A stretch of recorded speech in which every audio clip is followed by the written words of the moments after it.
The great battles of history have fascinated amateur and professional historians alike for centuries. From Kursk and Iwo Jima to Gettysburg, Waterloo, and White Mountain, immense effort has been poured into studying the tactics, equipment, and men that the warrior kings of history have deployed in their quests for riches, fame, and freedom.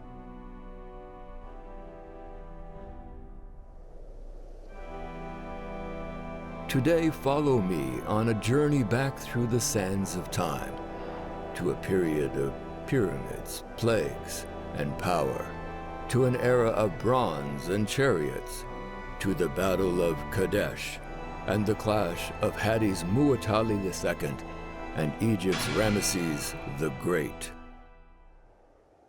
The great story begins with the initial campaigns by Ramesses II into Canaan. The land of Canaan shall not be left outside the light of Egypt. Civilization shall come to the barbarians if they desire it or not. Ramesses struck northward, regaining control over outposts that had been constructed by his father, Seti I. The campaign proved successful at first, and many provinces were rescued from the false one of Hades. Ramesses will regret the day he emerged from Thebes. Canaan belongs to me! Onward to Kadesh!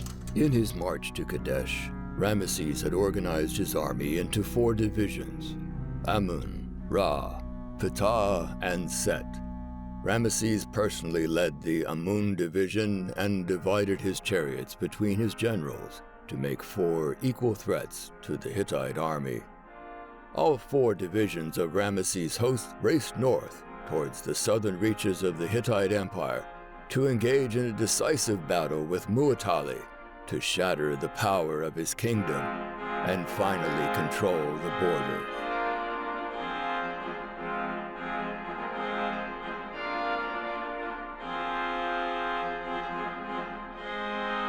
In short order, Kadesh, the northernmost city of Egyptian influence, became the meeting ground for a battle between the 2 greatest empires of the ancient world.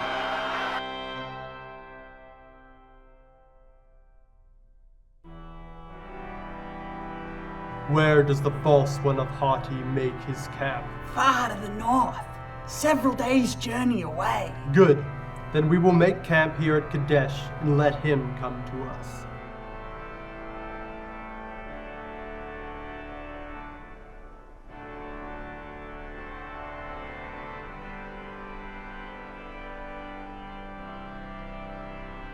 My king, the pharaoh and his army are encamped just yonder.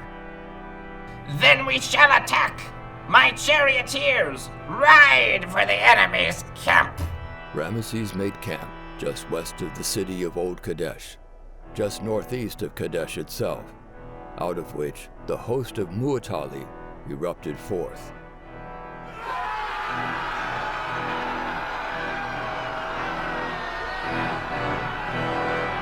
Muwatalli's forces swept around the south side of Kadesh and caught the Ra division out of position.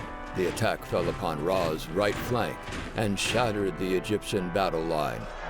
Many of the inexperienced infantry in the Ra division fled to all directions of the compass to escape the Hittite onslaught.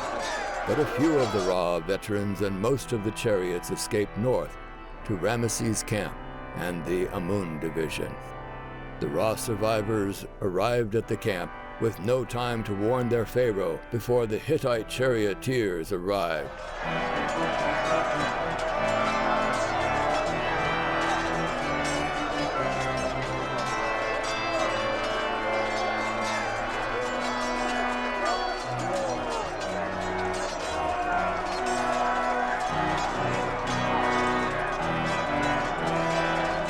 But the chariots became impotent in the close quarters of the camp. Ramesses II was able to move his own chariots north of the camp and came around behind the Hittites. With this help, the Egyptians swiftly slew the Hittite charioteers. In response to the failed attack of the chariots, Mu'atali himself led a force of veteran troops to attack the Egyptian camp from the east. Ramesses chased what few survivors remained of the Hittite chariot south and was not at the camp when Mu'atali's attack arrived. However, he quickly wheeled about and barreled into the Mu'atali's force, just as Egyptian mercenary reinforcements arrived from the north.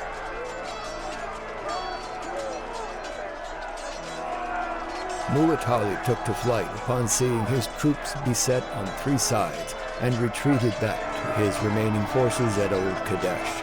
Mu'atali's army had been weakened enough that he could not oppose Ramesses' assault on Kadesh and was only able to helplessly watch as Ramesses' forces wrested control of the city. Despite his strategic victory, Ramesses had suffered too many casualties to hold the city and marched back south towards Egypt.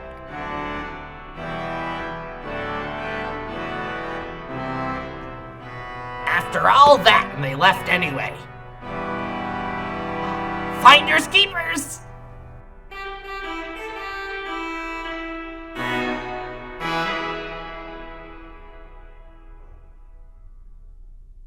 The contention continued between Egypt and the Hittites until the signing of the eternal treaty between Ramesses II and Mu'atali II's son, Mursili III. This treaty would last until the Bronze Age collapse over 100 years later.